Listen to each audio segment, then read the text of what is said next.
Here's your WNEM TV5 news update.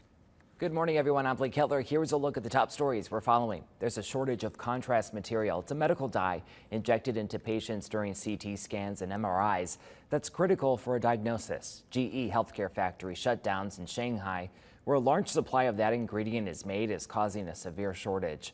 My Michigan Health in Midland uses an agent manufactured by Bracco Diagnostics, but it's not affected by the shortage, but it is pulling back on the monthly inventory the hospital receives due to increase in demand. My Michigan Health is changing the way it handles its supply by adjusting doses given to patients and asking providers to consider studies that don't require or require less of that contrast. Well, faulty wiring is cited as the cause of a deadly house fire over Memorial Day weekend. The fire broke out around 8:30 in the morning on May 28th at a home on West Pulaski near DuPont in Flint.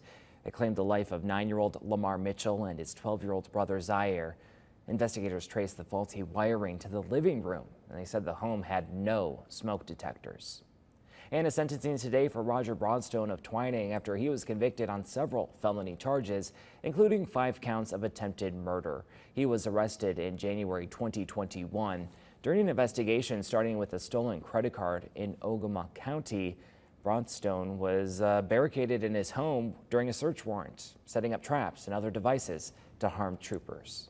All right, here's Matthews tracking the latest in your forecast. Thank you, Blake. We are expecting a still pretty comfortable day for this Wednesday. Dry starting off in the morning before rain moves in late afternoon and into the evening. Up to around 70 degrees for today, give or take a degree or two, depending on if you're in our western counties or if you're over in the eastern thumb. Those showers still developing in Wisconsin for this morning. Those will arrive here late afternoon in our western counties, closer to around 3 to 4 o'clock. That'll be closer to the Tri-Cities, Flint, West Branch, Standish at around 5 to 6 o'clock. Then continuing to move off towards the east. The heaviest rain for today does stay farther south in the state, largely expecting just some lighter showers for our area with some intermittent breaks as we go through the evening too. But then overnight that rain's starting to wind down, and by Thursday morning we are dry with sunshine coming back in by the middle of the day Thursday afternoon does see some isolated showers popping up during the afternoon.